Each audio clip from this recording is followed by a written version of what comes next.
is lackadaisical about many things, about relationship, and is selfish. There are many things you need to do, but let me quickly say this: you are not his teacher, you are not his mentor, you are not his counselor. Most of the time,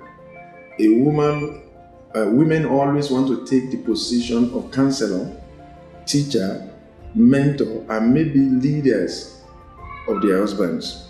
You will harden him. You won't get a good result. What you supposed to do? The little selfless thing, selfless decision, selfless action is taking, begin to appreciate them. You will inspire him to change, blow them beyond proportion, and you begin to see good results.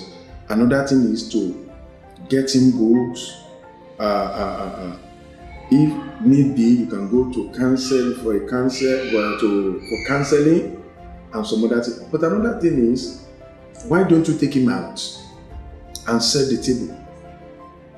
Take him out for a weekend, spoil him a little, and you'll be able to sit down to talk. Most of the time, we talk at home like husband and wife. That is why we are not getting results. At times, take him out and talk as lovers. Be full of praise for him. If you do it 2 or 3 times, you begin to get results. You see, we've used a lot of weapons and they are not working. So let's change our strategies. It will work. Behave like Deborah. Behave like Ruth. You are going to get results. And if you are a man here, you are listening to this, you are selfish, you are lackadaisical, you are not taking steps, that is not the best. You know, there is a way an average man will become lackadaisical immediately after yes I do. Suddenly, it's all about them. They turn the woman to a family calendar.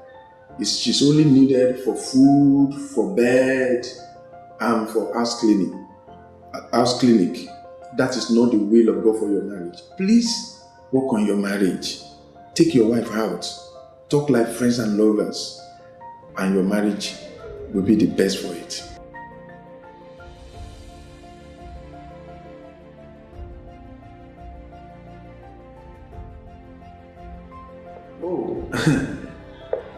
A good woman, a godly woman, will not marry you for money. They marry you for your purpose, for your attitude, for your characters. I didn't have anything when I got married to my wife, but I had purpose. I love her, and I had the fear of the Lord. And she discovered that I was disciplined, focused. You see, any woman that cannot marry you for whom you are is not your woman. Any woman that cannot marry you for whom you are is not your woman. If that one will go away, another one will come, who is ready to even sponsor your vision and make you comfortable all the days of your life. So, don't allow your economic power to be to become a negativity in your life. I was in church this morning. I saw a lot of men parking their cars, nice cars. But let's go out and interview them. Maybe 5 out of 100 of them were car owners when they got married. Many of them did not have any car. Their wives married them for their purpose, their vision, not for their money. So don't feel bad about your economic status for now. Work, keep on working.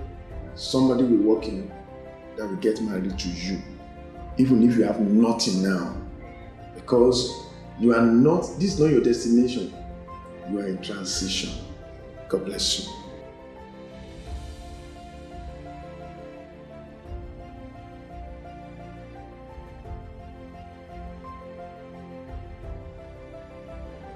Who does not snore?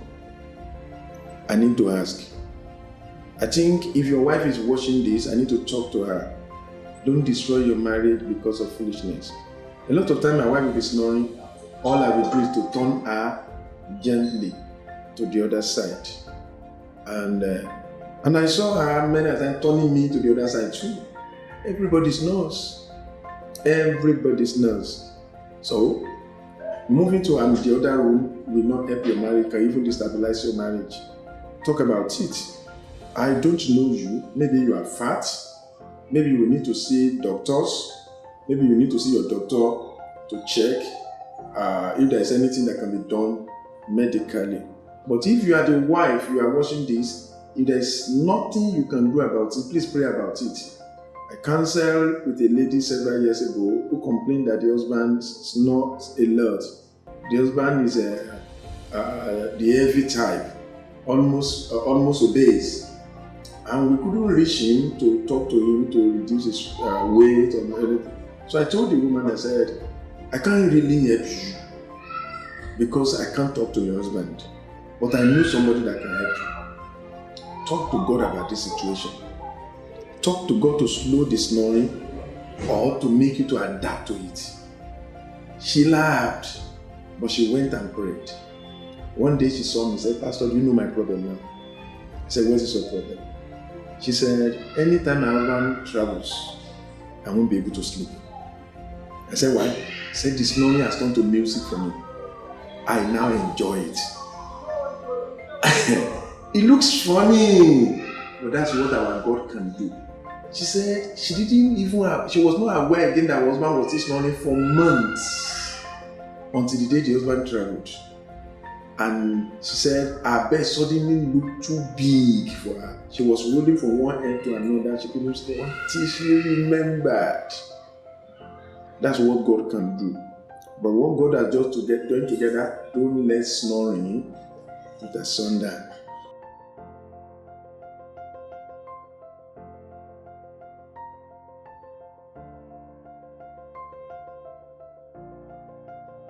It can play out in the future, as you said, and it may not. Who does not have past? Mention just one person. But some pasts are more rotten than the others. So it depends. So what are you supposed to do? I think if you are the one that asked this question, I would love to see you and your fiancé. I want to know the past we're talking about. And I want us to work on it together. I want to help your fiancé so that we can deal with the past, so that I think that's he. Is it she? She can be totally healed of the past. Can be total. Thank God she told you about the past. What of if she didn't say anything? That is why at times we normally advise ladies, don't tell your past too soon. Don't tell your past too late. And don't tell your past too raw, so that it will not affect your future and your relationship. So please find time to see us. Let's talk about this past and let's know how to get the lady healed.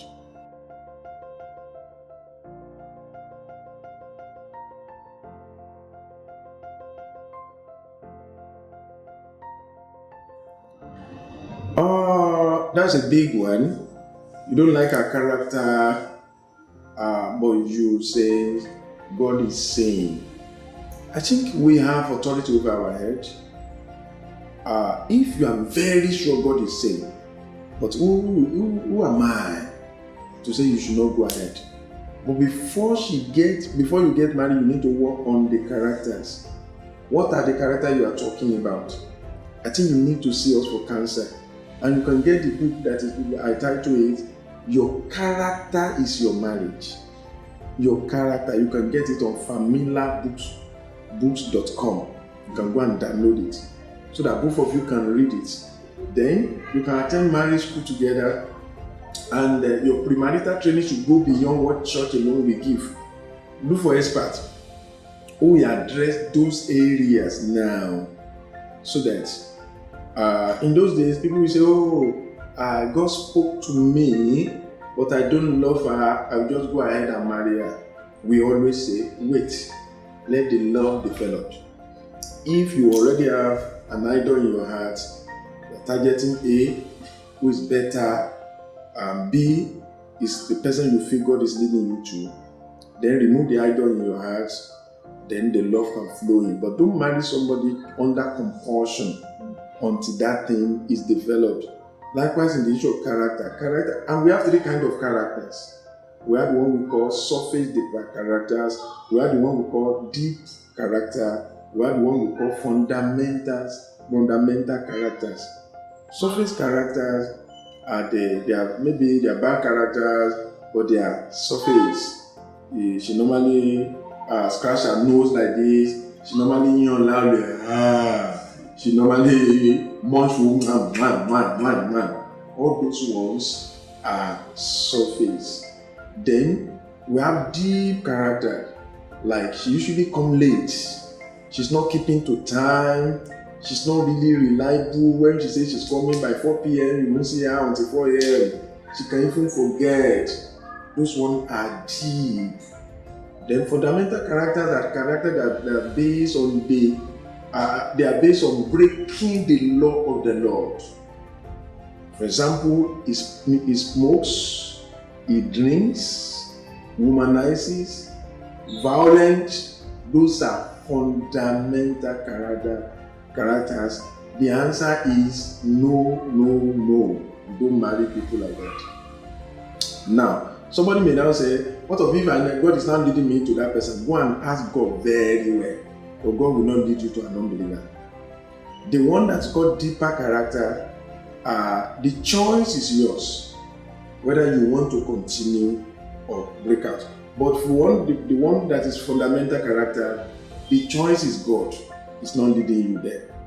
Then the surface characters, anybody has those kind of things. We all have one surface character or the other. That being born again will not change. Being born again will not change. Even if you are born again 20 times, you will still, you can still snore, you can still have bad table manners, but all this one can change consciously. And if it cannot change, you can still tolerate, you can still adapt. But for the deeper one, you need to be more careful. For fundamental one, no.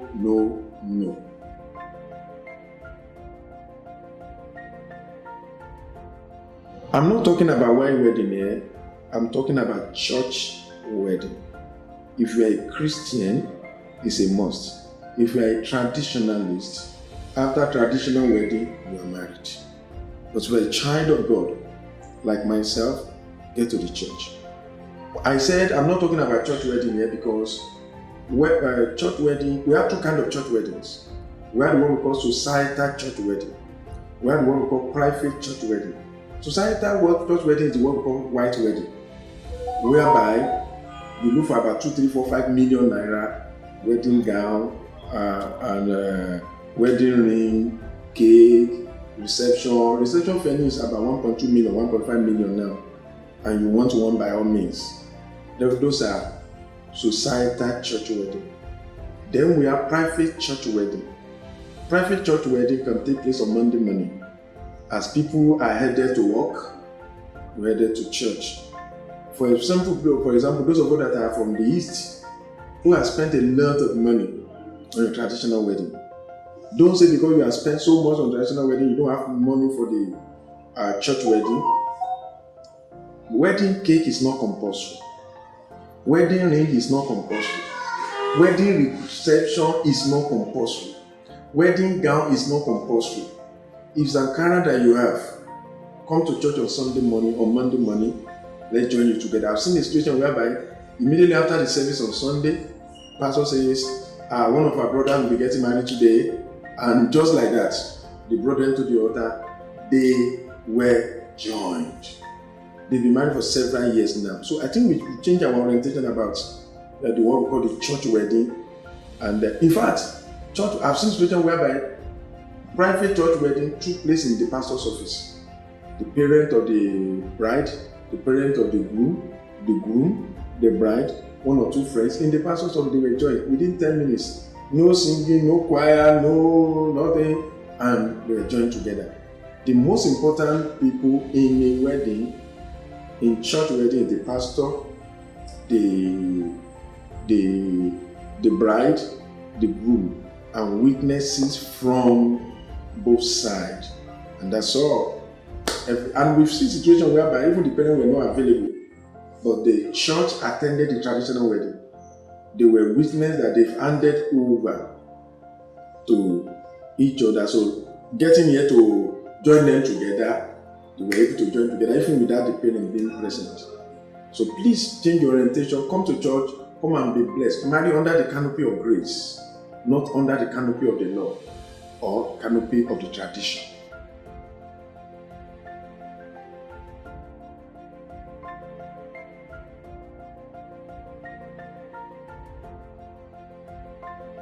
Now, you made that question very difficult for me.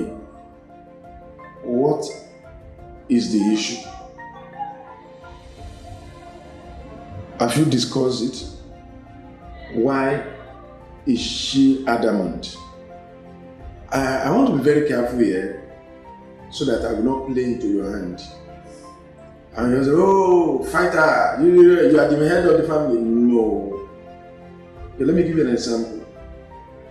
A man was in my office 3 weeks ago, and he came around and said, God said we should start a ministry, and I've gotten a place at Ikorodu, but my wife is opinionated.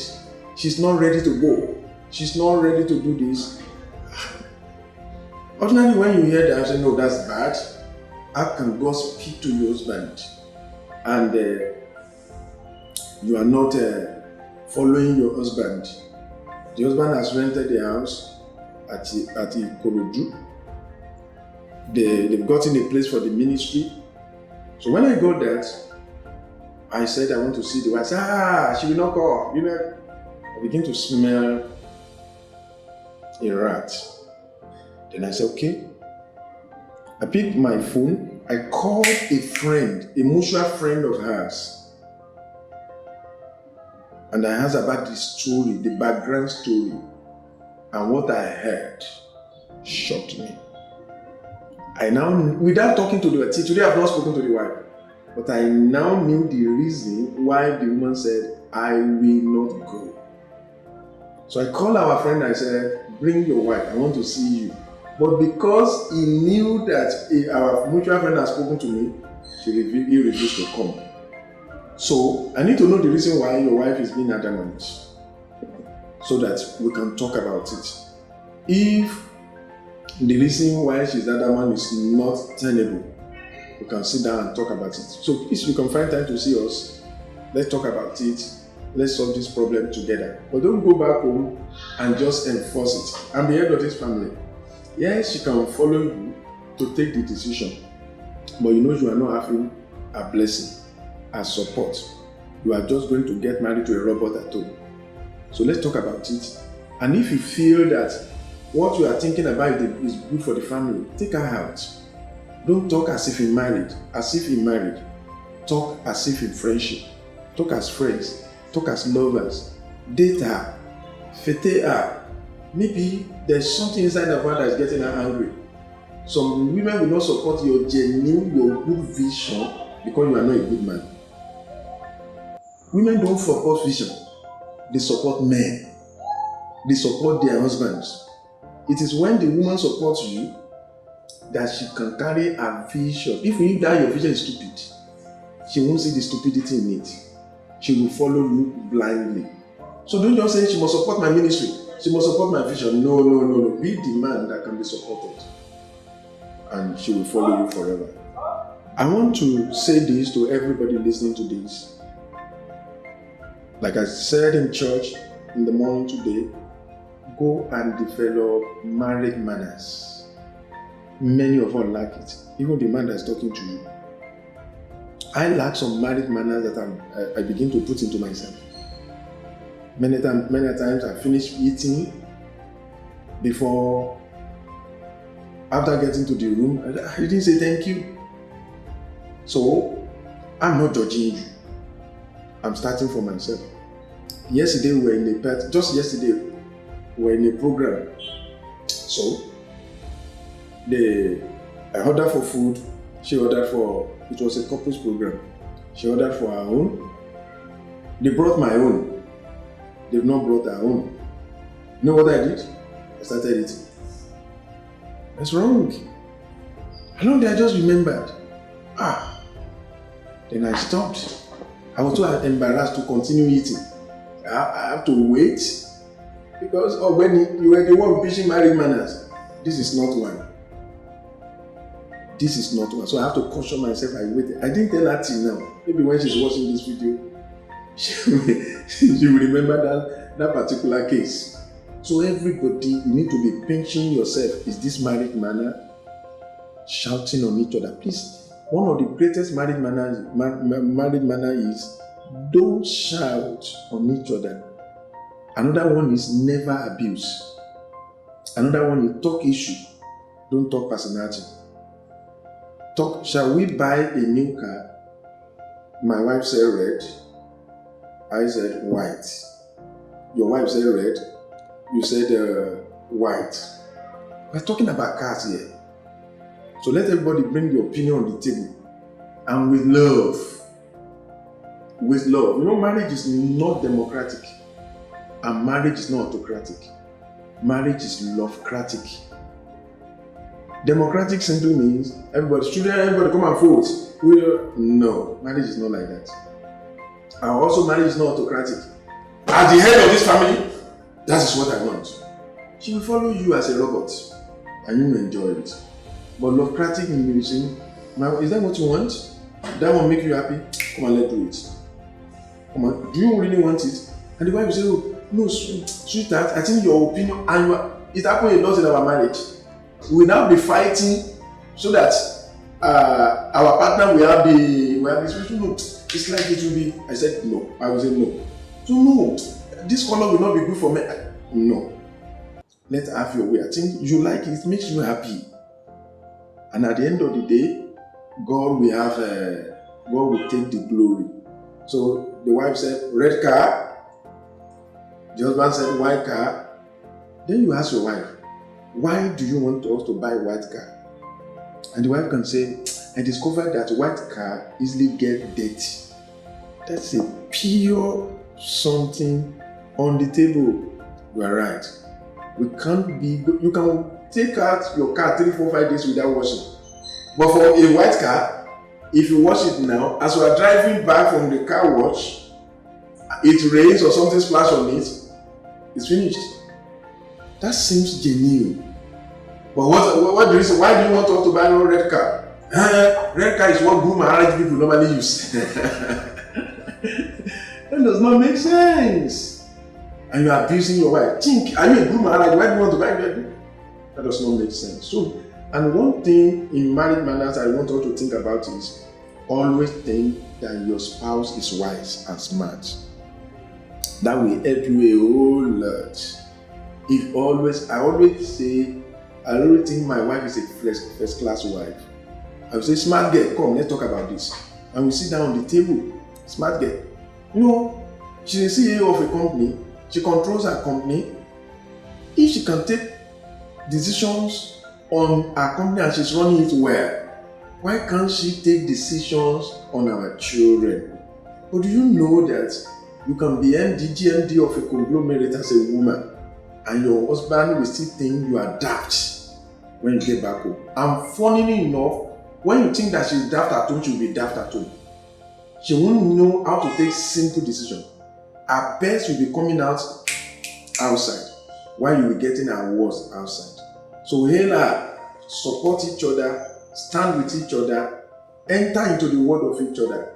That is what is called marriage manners. And that's what your marriage needs. Thank you, and God bless you.